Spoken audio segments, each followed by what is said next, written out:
One of the fun Christmas traditions I look forward to every year is the annual Doctor Who holiday television special.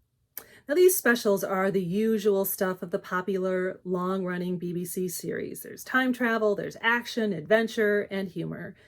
And because it's a holiday special, there is an additional holiday element to the story, like the Doctor's take on that Christmas classic, A Christmas Carol, or the Christmas armistice of World War I, and visiting Santa Claus at the North Pole. But my favorite Doctor Who holiday special is the one that does a beautiful job illustrating the Incarnation and what it means that God became flesh and dwelt among us, as we read from John's Gospel this Sunday. The episode is called The Husbands of River Song and features a well-known companion of the Doctor whose name, I'm sure you've already guessed, is River Song. Like all things Doctor Who, her story is long and complex, but long story short, she ends up married to the Doctor. Now, it's an unusual marriage, to be sure, because they aren't always together, but whenever they meet up, their timelines are moving in the opposite direction, which means, depending on when they meet up, one of them remembers or knows more about their relationship or their lives together than the other. Now, usually it's River Song who knows more than the Doctor, but in The Husbands of River Song, we get the rare occasion when the two meet up for an adventure, and it's the Doctor who knows more than River. In fact, she doesn't recognize the Doctor because he had regenerated. That's a clever plot device that makes it possible for different actors to portray the character, and is in part what has allowed the program to keep going for over 50 years. At first, River Song not being able to recognize the Doctor is played for laughs, but it also allows the Doctor and us, the viewers, to see a different side of the character River Song. While fans already know River is very different from the Doctor, we had assumed she was on adventures of her own, doing some sort of good in her way in the universe. This episode showed us that assumption was wrong, or at least not always correct. River was in fact up to no good, lying, stealing, plotting murder, manipulating, and selling a stolen gem for ridiculous amounts of money. The Doctor goes along with her, voicing his objections to her behavior and questioning her reasoning every step of the way. All the time, River Song dismisses his comments as irrelevant. Now, as you might see coming,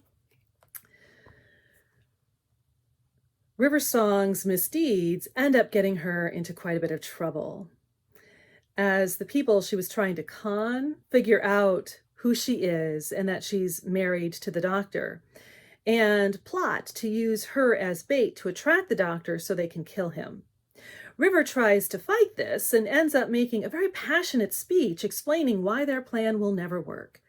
It won't work, she says, because the Doctor does not love her. Her captors scoff at this, pointing out that she is the woman who loves the Doctor, which she agrees is very true. But love, she presses, is far too small and ordinary, as she says, for the Doctor. I don't know where he is, River says in this episode. Quote, he's somewhere doing whatever he wants without a thought for me, and that's fine with me. And if I'm ever in trouble, he's not stupid enough or sentimental enough to find himself standing in it with me. And as she spoke those last few words, River Song turned and looked at the person beside her, the person who'd been there throughout that adventure, who had been slowly moving towards her as she spoke, and he smiled and said the words that were her usual greeting for him. Hello, sweetie. And that's the big reveal. And you can visibly see River Song is startled and deeply moved at the same time. In that moment, River Song realized the Doctor was standing right there with her in the very trouble she had gotten herself into. And the reason he was there was because he does, in fact, love her. That little moment is brilliant at showing what the Incarnation is and means. Although I don't like comparing the character, the doctor, to God or Jesus, in this case it is the situation, not the characters themselves, that illustrate the Incarnation so well. The Incarnation is God with us, even in the midst of troubles we've gotten ourselves into, or troubles that find us. This episode reminds me of the many times people had encountered Jesus and did not recognize who he was, and the few who had those moments of awakening when they realized Jesus really was, when Jesus really is the Son of God, the Messiah. I also appreciate how this episode of Doctor Who reveals the Incarnation is rooted in love. God is not an impersonal metal monolith that cares nothing for those who give it so much attention. God is not an impersonal, or neither is God one of those selfish, impersonal pagan gods who considers love to be sentimental, boring, small, common, stupid, or something beneath God, and is therefore off doing whatever they want to do without any care for us. In fact, the opposite is true. God is not above love. God does not consider love to be inferior, small, or common at all. Love is the most powerful, most holy thing there is, because God is love. And because God is love, God will always be right here with us, no matter what trouble we've gotten ourselves into. Nothing will keep God from us. Not a pandemic, not changes in traditions, not illness, not even death can separate us from the love of God in Christ. After River Song recognized the doctor, the two of them instantly worked together and got out of trouble and, of course, saved the day. After the adventure, River seemed a little shy around her beloved doctor, for just as we saw another side to her, she had just seen another side of the doctor.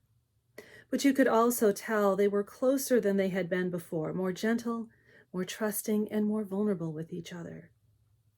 The revelation had brought them closer together and strengthened their love for each other. This is the reason for the Incarnation, for us to grow closer to God and strengthen our relationship with God.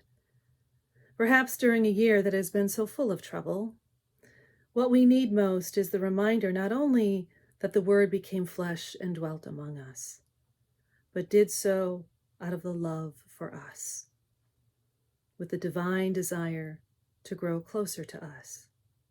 That can help us enter into a new year with hope, remembering we aren't alone, that we are deeply and radically loved by God for all time.